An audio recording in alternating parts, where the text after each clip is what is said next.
vorbesc pe engleză. Episod. The last time I Ne saw uităm Madison, la... Reacționăm la his story pe YouTube, acum live. O să pun subtitrări. Pun subtitrări aici. Cum pun?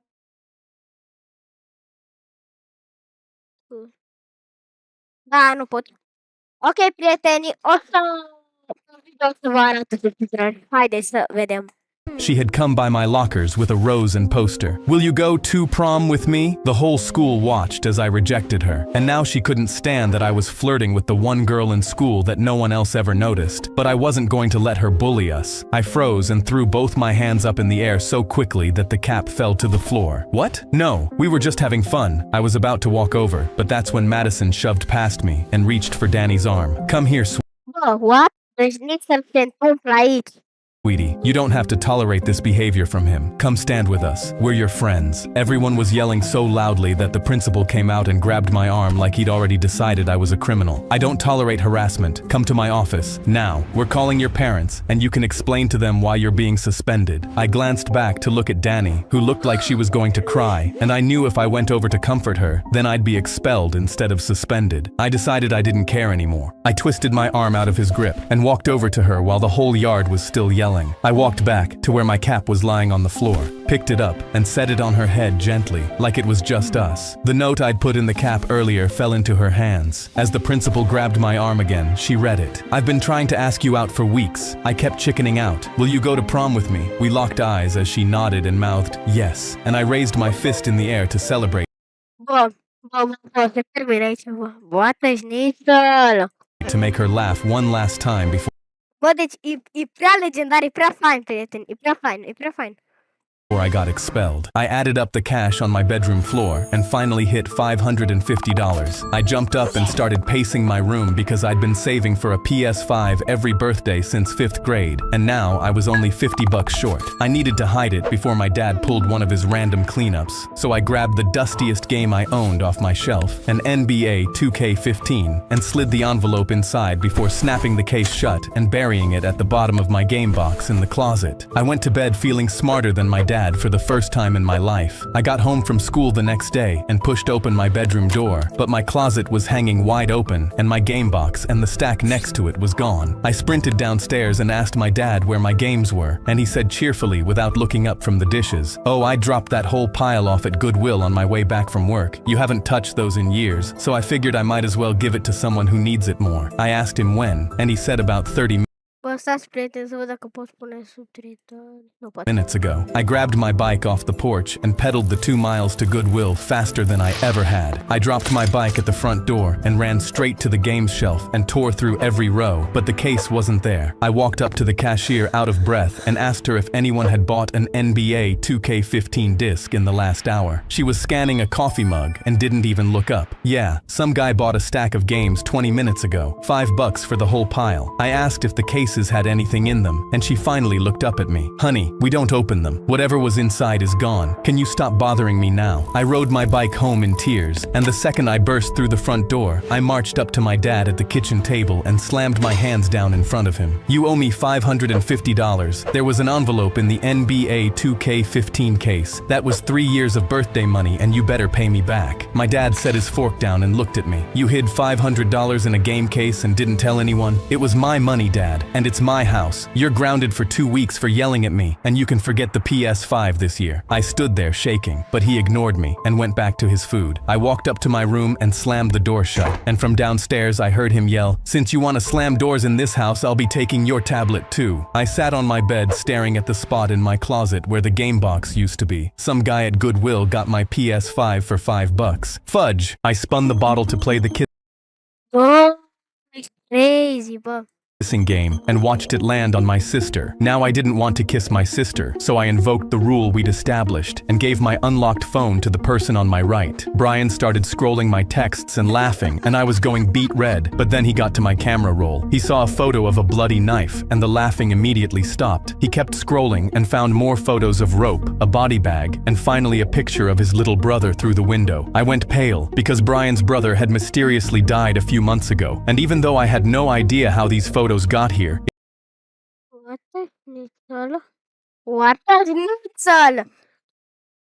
What a bă, prieteni, e un pic cam prea crazy, dar haideți să ne uităm în continuare. It now looked like I was the killer. I tried to explain I'd been set up, but the room was already silent, and Brian's eyes had gone black. What the hell is this? He stood up and shoved me in the wall. I put my hands up to say I didn't know, and that's when someone pulled out their phone to call police. I screamed no, but then Brian ripped the phone from their hand. I have a better idea. He turned and left the room, and that's when I remembered something horrific. Brian had brought a gun to the party intending to shoot bottles out the back. I was shaking and begged someone to believe I was innocent, but everyone had backed away.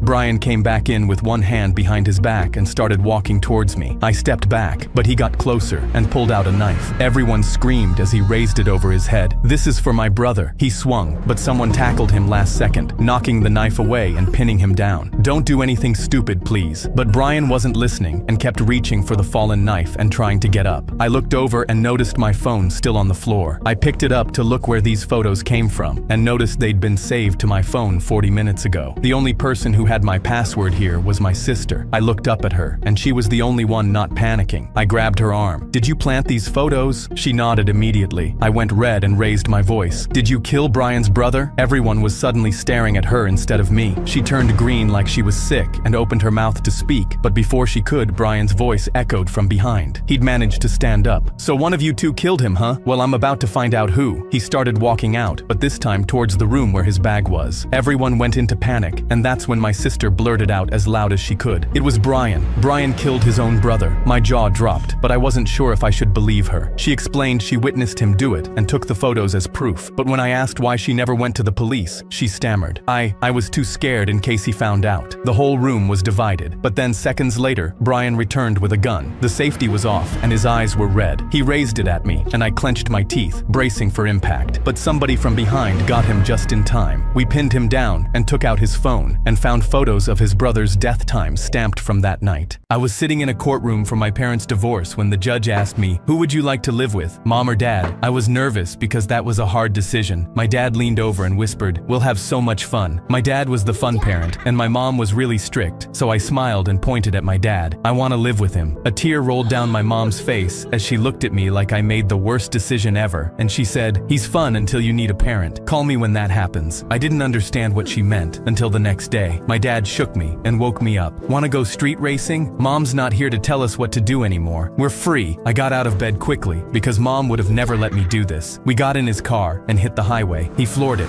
I put my head out the window thinking this is what freedom felt like. Then a car pulled up next to us and revved their engine. What the șniț? Bă, e ciudat rău asta, bă, e ciudat rău, îmi pare rău, prieten, dar e ciudat. Adică, what? Bă, e super fain history, cei care știu engleză sunt efectiv cei mai buni pentru că o să știu ce zic ăștia. My dad looked over and smashed the gas. He was racing and swerving through traffic, going faster and faster. He hit 120 miles per hour. I felt my heart drop and my hands were gripping the seat because this wasn't fun anymore. "Dad, slow down. This is too fast." But he went faster, and that's when I heard sirens behind us. "Dad, that's the cops. Pull over. We're gonna get in trouble." He looked in the mirror and floored it even harder. "No one can tell me what to do anymore." That's when I realized he wasn't my dad right now. He was my friend. He swerved to pass a car too fast and lost control. We slammed into a tree. My head hit the dashboard and everything was blurry. I saw blood. I turned my head expecting my dad to save me, but I watched him unbuckle his seatbelt, look at me, and run away. He left me there, and everything went black. I woke up in a hospital bed. My mom was sitting next to me holding my hand, and I started crying. "Mom, what happened? Where's Dad?" She wiped my tears. "Your dad crashed the car and left you there. The cops found you unconscious and called me because I'm still your emergency contact. Is Dad okay?" She got quiet. it. When he ran from the car, he ran into the street. The car he was racing hit him. He's paralyzed now. I couldn't believe it, but she was right. He was fun until you need a parent, and when I needed one, he ran. Mom, I'm sorry. I should have chose you. She held me. It's okay. The court just granted me full custody. You're coming home with me. I fell into her arms and sobbed. My cousin ripped open all of my presents at my 8th birthday party. I was extremely angry, but right before I could confront her, my dad pulled me aside. Breathe, son. Don't act on your anger. Instead, open this gift I got you. Inside the box was a small jar filled with water, and beside it was an ink pen. Dad, what is this? He smiled warmly. From now on, every time you get angry at something, I don't want you to do anything. I just want you to pour a drop of ink from the pen into the cup of water. I stared at him, and I was extremely confused. But before I could say anything, his face turned serious. Just do it. That night, I was so angry I couldn't sleep. I kept thinking about how my cousin opened the Pokemon cards I'd been waiting months for, and I almost dripped all the ink from the pen into the water like my dad told me to. The next morning at school, I saw her giving out my cards to the cool kids at school, and everyone loved them. I felt angry because I knew that should have been me instead of her, and I dripped more ink into the water. In the cafeteria, my best friend chose to sit with her instead of me. I filled the jar with ink until it was full, and as soon as I got home, I handed the jar to my dad. Dad, your weird ink jar water method isn't working. I'm even more angry now than I was on my birthday. I expected him to apologize, or to agree that his method was dumb. Bro, bro, bro, bro, bro, bro, bro, bro. Bro, ce e asta? Ce e asta, bro?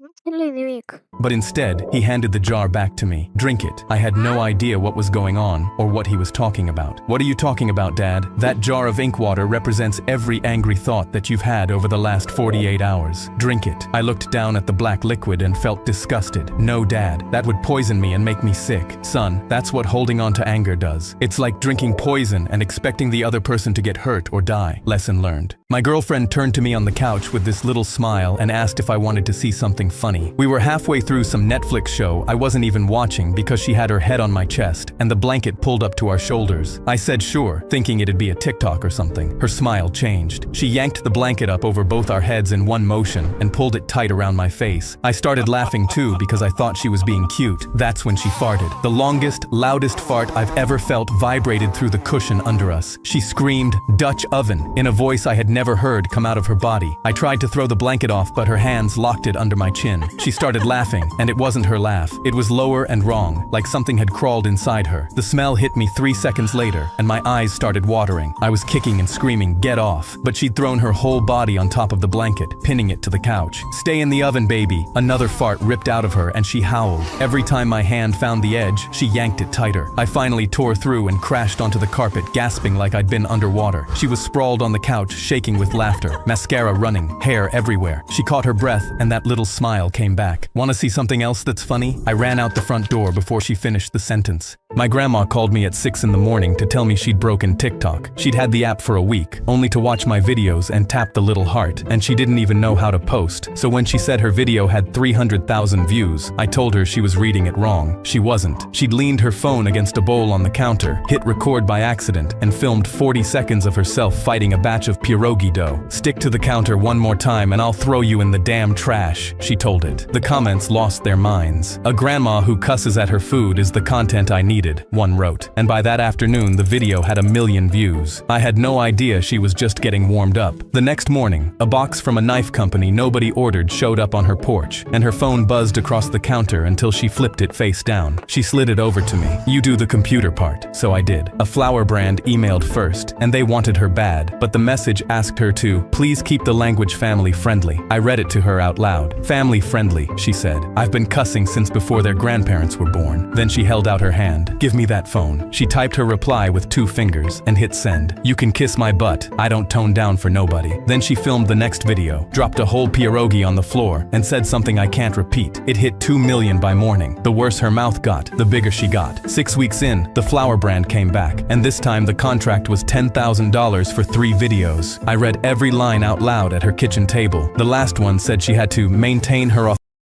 Bun, prieteni. authentic voice, including her natural language. I looked up at her. "They're paying you to curse now." She didn't even blink. Took them long enough. So held it up and said, Acesta a fost videoclipul. Să ne vedem mâine sau astăzi cu un nou videoclip. Asta a fost primul meu videoclip de reacție. Nu uitați să apăsați și să scrieți butonul ăla de like și subscribe. La revedere! Pa! Deci am zis la revedere? Nu știu, sunt chiar weird.